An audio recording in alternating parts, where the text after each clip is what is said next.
we are going to move on to the alternative solution. So alternative solution is a famous gradient descent algorithm. So this mean squared error is going to define some kind of curvature in the space of W. And we want to find out the point where this curvature is minimized.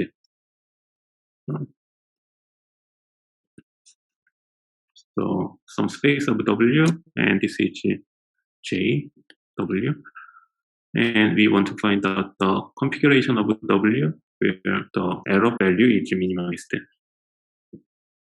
So like what I described here, gradient descent is an alternative way to the system of linear equation approach. So system of linear equation approach is only available when your covariance matrix is invertible, and that is not the case oftentimes. So we want to take the alternative that is taking the derivative and multiply with some number that is called as a running rate. And each time you take the partial derivative and subtract it on the current W value. So gradient descent is doing something like this. So x-axis is W and y-axis is JW given data. And the idea of gradient descent is something like this, where I don't know where you're at, but we're starting from anywhere in the on the curvature. And that is defined by some configuration of W. And since we know the W and the data, well, we can estimate the error when W is here. Well, based on that error, take the derivative. And this derivative will let me know which direction that I should go. So in terms of W, how I change W to go to this minimum point. So that is directed by this derivative. So based on this value, you're going to move to A direction. And that will give me next to W and the error value. Well, from here, I want to calculate the partial derivative again. And this will give me the direction where I should go. And I move to that direction again, next W, until I hit the minimum. So the diagram here is sort of more general case. So the curvature of J could be complicated like this. So you're starting from one place, and according to the partial derivative value, you can decide the direction of next round. So based on your partial derivative value, you're taking jump for the next configuration of W, taking another jump for next configuration of W. Well, how much jump you take, that is decided by this alpha running rate. So each time you're starting from the current value of W derivative and we'll take a subtraction. So detailed rule and the actual value for the derivation is given here. So this is again your error function, and updating rule is current W, you're going to take the derivative multiplied by running rate and take the subtraction, and you will decide next value of your parameter. And calculating this side is given in the next line. So partial derivative of W is done by current W and data. Data is given and current W is given, so you can easily calculate this guy. So while you are applying gradient descent, your line is moving like this. So let's take a look at it again. So it's starting from somewhere in the middle, so it's middle of nowhere. But it is going towards the right location of your regression line. So something like this.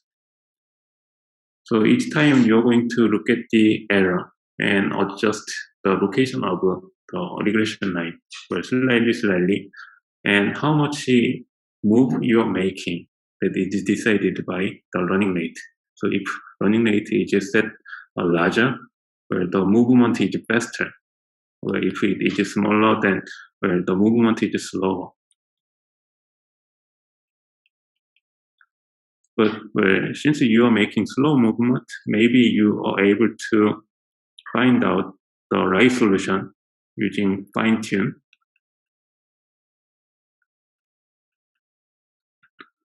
Well, if you move faster, maybe your adjustment is too coarse.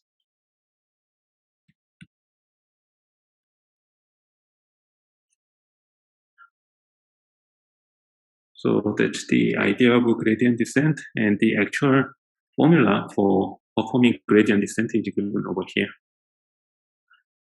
So we talked about the running process of linear regression. Once you obtain a model, so once you find out the right configuration of W, then you want to evaluate your model. So this is a couple of metrics that are commonly used in evaluation of linear regression. So the first term is residual sum of scale, or RSS. And this is what we have obtained. So this is the mean squared error. So, well, what we have optimized itself is representing the goodness of the model. So maybe this is one metric that we can use as is. But well, notice that this is a summation of the squared term. And sometimes we want to measure the error in terms of the original scale of the output value. So, well, this is squared. So in order to avoid the, well, kind of distortion from the scale, we take the scale root. So we are going to go back to the original scale of the output value. And R square, or coefficient of determination, this is another commonly used metric in linear regression. So if there is a regression line, well, if this linear regression line is good, then all the data points that I have, they are going to observe along on the line. So this coefficient of determination is measuring that, where essentially the formulation is given like this. So 1 minus RSS over TSS. RSS is what we have seen, so this is mean squared error. And TSS is the difference between each data and mean value. And data and mean value, the scale of difference that is equivalent to variance of your data. So what you are doing is comparing the variance against mean squared error, or vice versa. So my error is smaller than the variance. Then that is showing the goodness of my model. So that's the idea in this R squared term. Well, actual running instance of R squared value is given over here. So if data observed across the space like this, where this is comparing true Y and predicted Y. So if all the data points are up along with this diagonal line, that is a perfect prediction. But the actual data are observed like this, then well, all the data points are sort of far away from this diagonal line. In this case, R square value is sort of smaller. So, well, like you see, this is smaller than 0.5.